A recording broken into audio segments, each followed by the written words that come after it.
Hola, muy buenas. Estamos a 4 días de las elecciones en Cataluña. Unas elecciones que primero fueron convocadas por el presidente del Parlament, luego modificadas.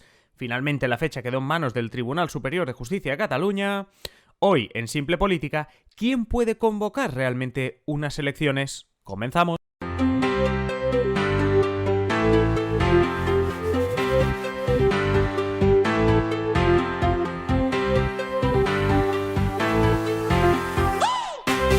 Habla Adrián Caballero y esto es Simple Política, el podcast que trata de simplificar y traducir todos esos conceptos, estrategias y temas que están presentes cada día en los medios y que nos gustaría entender mejor. Antes de empezar, ya que estamos a 4 días de las elecciones en Cataluña, dejadme invitaros a ir a nuestro canal de YouTube Simple Política, porque estamos cada tarde colgando la reacción a un programa electoral de los principales partidos. Si tenéis interés, ya sabéis, en el canal de YouTube, además estamos creando una lista de reproducción, por tanto podéis recuperar los de días anteriores, etcétera. Vamos ahora con el tema de quién convoca elecciones. Tocaremos algo que ya comentamos no hace demasiados episodios. Primero, vamos a hablar de las elecciones en sí y de por qué se celebran cada 4 años. Ya sabéis que la Constitución, además de garantizar el derecho a votar, también es donde encontramos la obligación de que las elecciones al Congreso y al Senado se celebren cada 4 años. El artículo 68 de la Constitución es el que establece que el mandato del Congreso es de 4 años y el artículo 69 habla del Senado y también marca lo de los 4 años. Sobre todo lo digo esto, ¿y por qué lo dice la Constitución? Porque así, si en algún momento alguien tuviese la tentación de saltarse esto de los 4 años, quedarse más en el poder, no convocar elecciones, lo que estaría haciendo es saltarse la Constitución, no solo una ley, sino la Constitución, lo que le llevaría a estar cometiendo un delito todavía más grave de lo que sería saltarse una ley al uso, una ley estándar, por decirlo así. En Cataluña, ya que las elecciones al Parlamento nos vienen ya en 4 días, bueno, pues decir que las elecciones se celebran cada 4 años porque así lo dice el Estatut. El artículo 56 del Estatuto de Autonomía catalán dice que las elecciones se deben celebrar cada 4 años. Hasta aquí todo bien, esto ya lo vimos no hace demasiados episodios. Ahora vamos con el detalle y veamos cómo se convocan y quién convoca estas elecciones.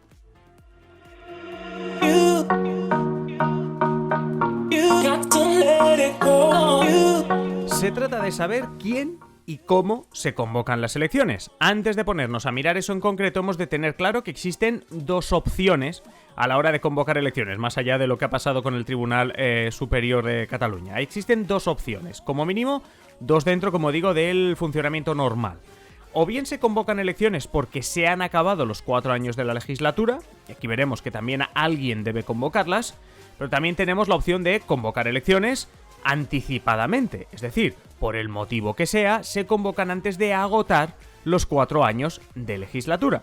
Sea cual sea la opción, nos tenemos que ir no a la Constitución, no a los estatutos, sino a la ley orgánica que regula absolutamente todos los aspectos y detalles de una convocatoria electoral, a la LOREC, Ley Orgánica de Régimen Electoral General, y obviamente, como hacemos siempre, os he dejado un enlace a esta LOREC en la descripción del episodio.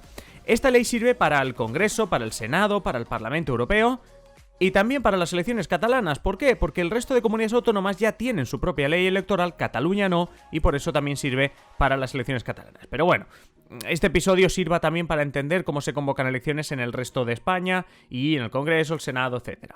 Bueno, ¿qué dice esta LOREC sobre el tema que queremos tratar? Nos vamos al capítulo 5, que precisamente se titula Requisitos generales para la convocatoria de elecciones. Y nos centramos en el primer artículo de este capítulo, el artículo 42. Todo esto lo estoy diciendo por si queréis abrir precisamente el enlace, ver la ley, pues bueno, que nos podamos ir siguiendo. Artículo 42. La pregunta, ¿quién convoca elecciones? La respuesta, los presidentes o bien del gobierno español o bien del gobierno de cada comunidad autónoma. Ya sabemos que la situación de Cataluña la hemos explicado más de una vez, no nos vamos a detener en eso, con el presidente inhabilitado, bla bla bla. En circunstancias normales, el presidente del gobierno, sea gobierno español, sea gobierno de una comunidad. Estos presidentes tienen lo que se llama facultad de disolución anticipada del Parlamento o en España de las Cortes. Decir Cortes es cuando nos referimos al Congreso y al Senado a la vez. Pensad que incluso en la mayoría de ocasiones en las que se agotan los 4 años, es decir, que se han convocado elecciones porque tocaban, porque ya habían pasado los 4 años, incluso en esas situaciones, las elecciones las acaba convocando el presidente del gobierno, que sea, presidente del gobierno murciano, o no me refiero solamente al español, ¿Por qué ocurre eso? Para poder elegir la fecha de las elecciones. Si os está petando la cabeza, esperad un segundo. Lo digo porque en el artículo 42.2 dice que si el presidente no llega a convocar las elecciones, y las elecciones pues acaban llegando porque se han pasado los 4 años, las elecciones se convocan mediante decreto 25 días antes de que se agote la legislatura. Es decir, ya está contemplado que sumas 4 años, 25 días antes, lo quieras o no, se van a convocar elecciones. Pero ojo a esto, automáticamente las elecciones ya tienen fecha y es 50 días después de haber convocado las elecciones.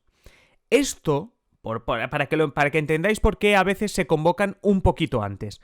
Porque si se sigue esta norma y son automáticamente 50 días después de publicar, nos podría llevar, por ejemplo, a tener unas elecciones un miércoles, un jueves, por decir algo. Para controlar que las elecciones se celebran un domingo y que además pues es una fecha que no sea festivo o vacaciones, que no toca el 1 de agosto, por decirlo así, lo que se hace es que antes de que se cumpla el final de mandato, antes de que se active ese artículo que te obliga, esos 25 días previos, bla, bla, bla, antes de que pase eso, un mes antes, 2 meses antes, cuando te dé la gana, mientras no llegue el fin del mandato, el presidente del gobierno o de la autonomía ya crea el decreto y convoca cuando a él le da la gana, o a ella le da la gana, las elecciones. Si lo convoca el presidente, las elecciones se celebran 54 días después de la convocatoria. No sé por qué uno es 50 y el otro 54. No me lo preguntéis. Bueno, la cuestión, que si las convoca el presidente antes de verse obligado por el tema del fin del mandato, aunque lo haga un día antes de que se cumpla el mandato, si lo haces antes, las elecciones son 54 días después de la convocatoria. Vale. Ahora ya podéis imaginar que se convocan las elecciones mirando el calendario, haciendo matemáticas para que te caigan en domingo y además, si puede ser, pues que te caigan en una fecha que a ti te va bien. Si os lo estáis preguntando, ya os digo que sí, que un presidente puede elegir una fecha que le vaya bien. Siempre dentro de los 4 años de legislatura. No te puedes pasar. Es decir, siempre dentro de los 4 años de legislatura. Y obviamente también pensando que por mucho que creas que te va a ir bien ir a votar un martes, pues hombre, la gente a lo mejor ir a votar un martes no le va a sentar bien, ¿no? Pero bueno, que sí, que si cree que convocándolas un fin de semana antes, puede hacerlo mientras no se pase de los 4 años. Los decretos de convocatoria, por cierto, que serían como la norma oficial que se usa para comunicar oficialmente a los ciudadanos que habrá elecciones tal día, se tienen que publicar en el Boletín Oficial del Estado, si hablamos de elecciones generales, y en el Boletín Oficial de cada comunidad autónoma, si son elecciones, pues eso, a una comunidad autónoma. Ese decreto debe llevar ya incluida la fecha de las elecciones, que como os digo, ya te la marca la ley y más o menos tampoco te tienes que matar demasiado para ponerla, esa fecha de las elecciones. Y ahora, para terminar, me gustaría veniros con una curiosidad. ¿Sabéis por qué las elecciones locales, la que se celebran en los ayuntamientos, se celebran en toda España el mismo día y siempre en mayo? Tiene una explicación que ahora os cuento.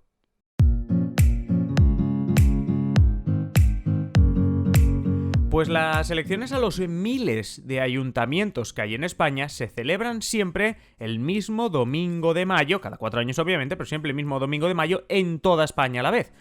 Es por el mismo artículo de la LOREC que hemos ido comentando en todo el episodio, el artículo 42. El 42.1 nos habla de quién y cómo convoca elecciones antes de agotar mandato. Lo hemos explicado. También hemos explicado el 42.2, que nos habla sobre qué pasa si finalmente se acaba el mandato y nadie había convocado elecciones. Bueno, pues el 42.3 nos dice que en el caso de los ayuntamientos, pues cómo se convocan esas elecciones. Y dice que en los supuestos de las elecciones locales, es decir, cuando toca a elecciones a los ayuntamientos, los decretos de convocatoria se expiden el día 55º, es decir, 55 días antes del cuarto domingo de mayo del año que corresponda. Es decir, siempre vais a ver que se convocan las elecciones municipales oficialmente 55 días antes del último, o bueno, del último no, porque a veces hay, del cuarto domingo de mayo del año que sea. Las elecciones, dice la ley, se realizan el cuarto domingo de mayo del año que corresponda y los mandatos de 4 años terminan en todo caso el día anterior al de la celebración de las siguientes elecciones. Vamos, que todas las elecciones se celebran en domingo en mayo en todos los pueblos y ciudades de España a la vez y el mandato acaba el sábado antes de que se celebren las elecciones. Por eso, como digo, gracias a este artículo que hemos repasado hoy, sabemos por qué en España cada 4 años, la última vez fue en 2019, tenemos elecciones locales el mismo día, en todos los municipios. Y acabo preguntándoos qué más os gustaría saber sobre las elecciones en general. Ya sabéis que llevamos como un par o 3 de episodios hablando así de estos aspectos técnicos sobre las elecciones, y ya sabéis que no tenéis nada más que pedirnos cualquier tema, sea con comentarios en ebooks, en YouTube o en adriancaballero.net/contactar. Y hasta aquí el episodio de hoy. Si os gusta Simple Política, ya sabéis, en la descripción del episodio tenéis un enlace para haceros mecenas. A cambio, pues muchas ventajas como adelanto de episodios del podcast y de los vídeos de YouTube, contenidos exclusivos para vosotros los mecenas, prioridad para escoger temas, contacto directo con nosotros, sorteos y mucho más. Ya sabéis, el enlace en la descripción del episodio. Y nada más, ahora sí, manteneros siempre informados y nos escuchamos en el siguiente episodio. Un saludo y que paséis feliz día.